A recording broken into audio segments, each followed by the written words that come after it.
Hello বন্ধুরা, সবাইকে স্বাগত ফিজার গ্রামীণ রান্নাঘরে। আজকে আমি বানাবো শীতকালীন স্পেশাল বেতো শাকের পাকোড়া। আর এটা খুব সুস্বাদু একটা রেসিপি। তো আপনারা পুরো ভিডিওটি শেষ পর্যন্ত অবশ্যই দেখুন। আর ভিডিও শুরুর আগে ছোট্ট একটা রিকোয়েস্ট, যারা আমাদের এই চ্যানেলটিকে এখনও সাবস্ক্রাইব করেননি, প্লিজ ঝটপট চ্যানেলটিকে সাবস্ক্রাইব করে আমাদের পাশে থাকুন। তো পাকোড়া বানানোর জন্য আমি নিয়ে নিয়েছি বেসন আর চালের গুঁড়ো, আর নিয়েছি পটুয়া শাক একদম গাছের টাটকা, নিয়েছি আলু সেদ্ধ মাখা। এই আলু আমি আগে থেকেই নুন, তেল, লঙ্কা, জিরে গুঁড়ো আর ম্যাগি মশলা দিয়ে মেখে রেখে দিয়েছি। এবারে এখানে মাখিয়ে নিব পেঁয়াজ কুচি আর জিরা রসুন বাটা, বেশ ভালোভাবে মাখতে হবে। এরপরে দিয়ে দিলাম বেতো শাক, এখানে শুধু বেতো শাকের পাতাটাই আছে। আলু সহ পাতা ভালোভাবে মাখবো, যাতে পুরো আলুর সাথে পাতা মিশে যায়। বেশ কিছুক্ষণ ধরে এইভাবে মেখে নিলাম। মেখে নেবার পরে দেখুন, আমি কিন্তু আলুতে বিভিন্ন রকমের গুঁড়ো মশলা দিয়ে আগে থেকে মেখে রেখেছিলাম। এখন এখান থেকে একটু একটু করে আলু মাখা নিব আর গোল গোল শেপ করে নিব। এইভাবে গোল শেপে সবগুলো করে নিব।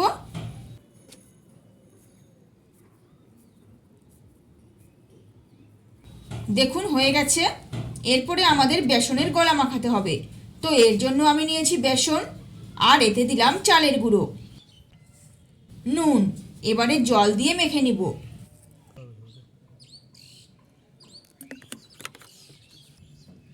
এই বেসনগুলোতে কিন্তু বিভিন্ন রকমের মশলা অ্যাড করতে পারেন। আমি এখানে কিছু দেইনি, নর্মালি রেখেছি। ভালোভাবে ফেটিয়ে নিতে হবে।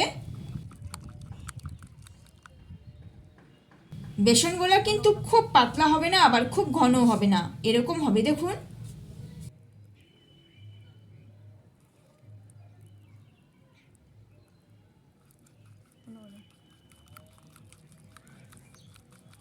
এবারে এটা রেখে দিলাম, দিয়ে উনুন ধরিয়ে নিয়েছি।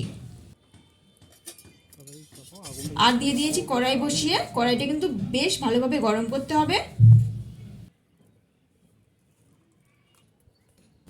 গরম হয়ে গেলে দিয়ে দিব তেল।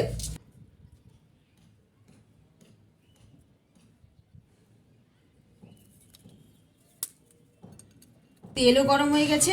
এবারে শেপ করে রাখা আলুর মাখাটা বেসনে ডুবিয়ে তেলে ছেড়ে দিব।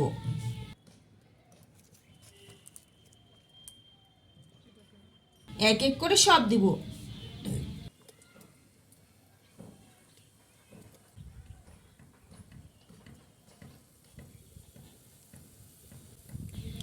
চুলার জাল প্রথমে বেশি রেখে পরে কিন্তু কমিয়ে দিতে হবে।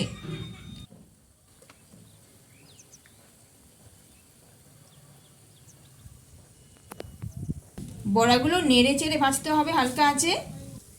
খুব সুন্দরভাবে হবে এটা, অসম্ভব সুন্দর হয় বন্ধুরা এটা খেতে। আপনারা আমাদের দেখানো পদ্ধতিতে বাড়িতে অবশ্যই একবার ট্রাই করবেন, দারুণ লাগবে খেতে, একদম মুচমুচে হয়। আমি গোল গোল শেপে এটা বানিয়েছি, আপনারা আপনাদের পছন্দ মতন শেপ দিতে পারেন। বেতো শাকের বড়ায় গোল শেপটাই কিন্তু সব থেকে ভালো লাগে, আর দেখতেও দারুণ হয়।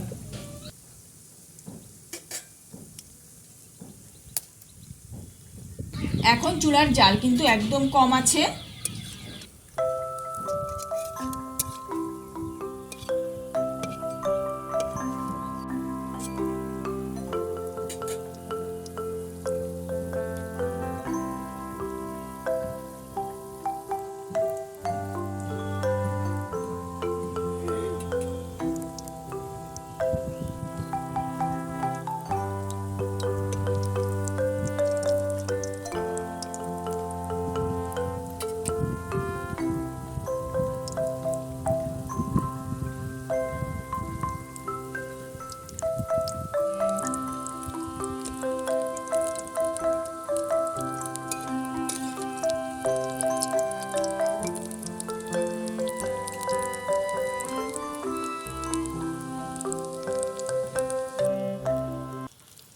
সব হয়ে গেছে, এবারে তুলে নিব।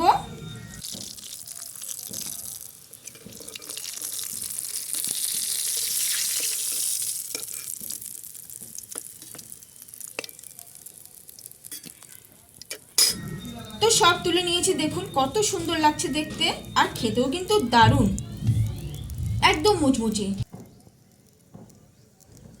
তো ছিল বন্ধুরা আজকের এই রেসিপি। তো এই রেসিপি আপনাদের কেমন লাগলো তা নিচে কমেন্টে জানান। আর ভিডিওটি ভালো লেগে থাকলে একটি লাইক করুন, চ্যানেলটির সাথে অবশ্যই সাবস্ক্রাইব করুন।